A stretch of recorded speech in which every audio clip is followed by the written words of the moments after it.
बोलिए श्री राधा कृष्ण भगवान की जय हो। बोलिए श्री लक्ष्मी नारायण भगवान की जय हो।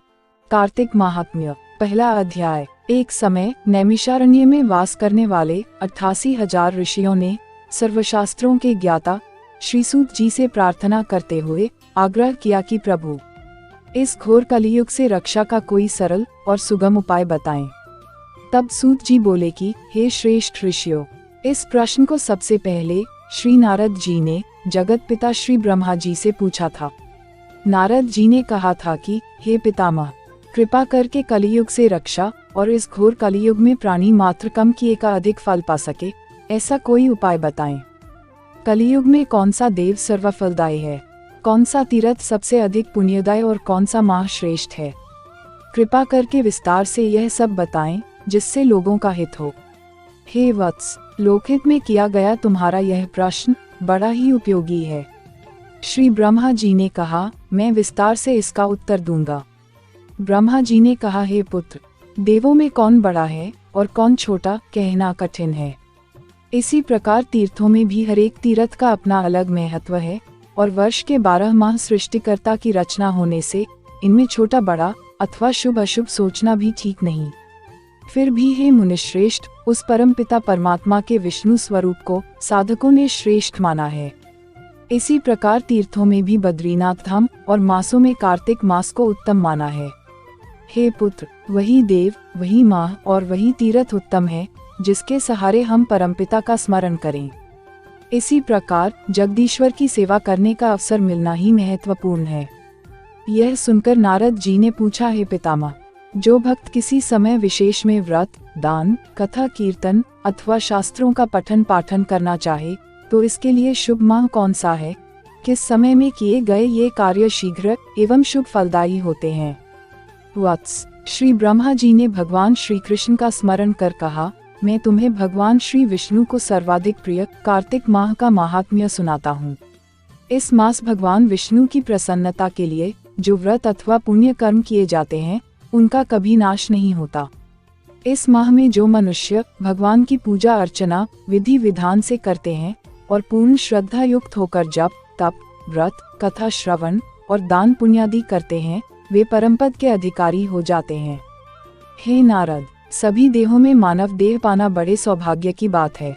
इस दुर्लभ मानव योनि को पाकर पुनः निम्न योनि में ना पड़ने के इच्छुक व्यक्ति को चाहिए कि वह कार्तिक माह का व्रत करे, श्रद्धा भक्ति से भगवान की पूजा करे और इस भवसागर को पार कर देवत्व प्राप्त करे।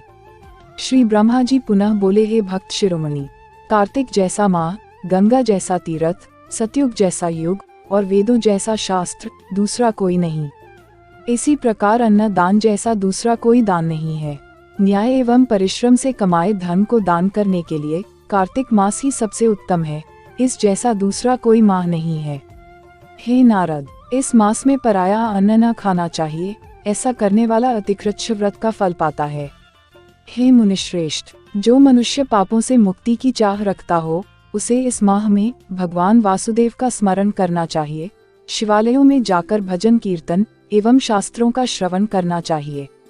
कार्तिक माह में श्रद्धालु को नित्य ब्रह्म मुहूर्त में स्नान करना चाहिए और आपत्तिकाल में मार्जन मात्र से संतुष्ट होकर भगवान शालिग्राम का ध्यान करना चाहिए। यह सुनकर नारद जी ने पूछा, हे पितामह, क्या इस व्रत का उद्यापन भी करना चाहिए? हे पुत्र, ब्रह्मा जी ने कहा, प्रत्येक व्रत के उद्यापन का विधान है। इस कलिकाल में संकल्प लेकर किए गए व्रत का पूर्ण हो जाना भगवान की कृपा को ही दर्शाता है। इसके लिए उद्यापन की व्यवस्था है। हे ऋषि श्रेष्ठ, कार्तिक मास में दीप दान का भी विशेष महत्व है। तुलसी और आंवले के पूजन के फल का तो कहना ही क्या। भगवान शालिग्राम की प्रसन्नता के लिए तुलसी और आंवले का पूजन करना चाहिए। भगवान विष्णु के भक्त को चाहिए कि तन मन से अपने गुरु की सेवा करे। संतोषी ब्राह्मण को सपत्नी सादर आमंत्रित कर उनका सत्कार करे और प्रेम पूर्वक भोजन करावे तथा वस्त्र, छाता, जूता, रत्न, स्वर्णादि भेंट कर उनका आशीर्वाद ले। हे देव ऋषि, कार्तिक मास में प्रातः सूर्योदय काल में भगवान विष्णु का पूजन करना मोक्षदायी होता है। किसी पवित्र नदी, तालाब, सरोवर अथवा कूप जल से स्नान कर पूजन करना, पाठ अथवा कथा सुनना चाहिए। और सुपात्र याचक को दान देने से श्रद्धालु व्यक्ति के पितरों का भी उद्धार हो जाता है। हे नारद, कार्तिक मास में जो श्रद्धालु भगवान विष्णु का कमल पुष्पों से पूजन करता है वह जन्म जन्म के पापों से मुक्त हो जाता है। कार्तिक मास में जो श्रद्धालु भगवान विष्णु के 12 अक्षर मंत्र ओम नमो भगवते वासुदेवाय का जाप करते हुए प्रत्येक जाप के साथ भगवान को तुलसी दल अर्पित करता है वह मोती दान करने जैसा फल पाता है। जो श्रद्धालु भगवान श्री विष्णु की आरती कर प्रसाद स्वरूप प्रभु की मूर्ति के सम्मुख तुलसी दल अर्पित करता है उसे सहज ही भगवान का कृपा प्राप्त हो जाती है। जो श्रद्धालु तुलसी दल पहले भगवान को चढ़ावे और फिर प्रसाद रूप स्वयं ग्रहण करे उसके शरीर की शुद्धि हो जाती है। हे पुत्र, कार्तिक मास में भगवान के नाम स्मरण की बड़ी महिमा है।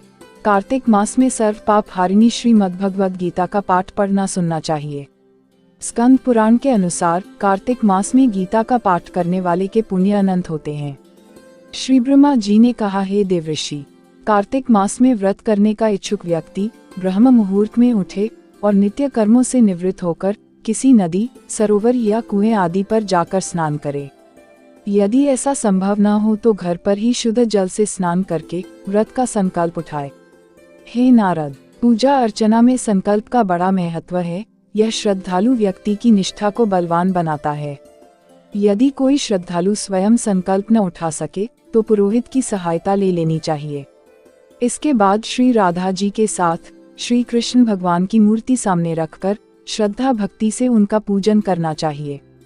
सबसे पहले श्री राधा कृष्ण जी का ध्यान करे, तत्पश्चात उन्हें आमंत्रित करे। फिर चरण पखारने, आचमन और स्नान आदि के लिए जल अर्पित करे, वस्त्र, तिलक, पुष्प और अक्षत चढ़ावे। इसके बाद धूप व दीप दिखावे, तत्पश्चात श्रद्धापूर्वक नैवेद्य अर्पित करे। इसके बाद पान सुपारी अर्पित करे। फिर प्रदक्षिणा कर भगवान को नमस्कार करे। नमस्कार करने के उपरांत भगवान को तुलसी मंजरी अर्पित करनी चाहिए। यह पूजन की षोडशोपचार विधि है। हे नारद, इस प्रकार भगवान का पूजन करने से व्रत का पूर्ण फल प्राप्त होता है। हे महर्षि, इस बात को तुम्हारे अतिरिक्त भली प्रकार कौन समझ सकता है कि भगवान तो भावना के भूखे हैं, अतः श्रद्धालु को बड़ी श्रद्धा और भक्ति के साथ भगवान का पूजन करना चाहिए। जैसी जिसकी भावना होती है प्रभु उसे वैसा ही फल देते हैं। पूजन करने के बाद भगवान के नाम का कीर्तन करना चाहिए। कार्तिक मास का यह संकल्प संयम और श्रद्धा से पूरा करने वाला मनुष्य मनचाहा फल पाता है। ओम नमो भगवते वासुदेवाय। ओम नमो भगवते वासुदेवाय। ओम नमो भगवते वासुदेवाय। ओम नमो भगवते वासुदेवाय। ओम नमो भगवते वासुदेवाय। ओम नमो भगवते वासुदेवाय। ओम नमो भगवते वासुदेवाय। ओम नमो भगवते वासुदेवाय। ओम नमो भगवते वासुदेवाय। ओम नमो भगवते वासुदेवाय। ओम नमो भगवते वासुदेवाय। ओम नमो भगवते वासुदेवाय। ओम नमो भगवते वासुदेवाय। ओम नमो भगवते वासुदेवाय।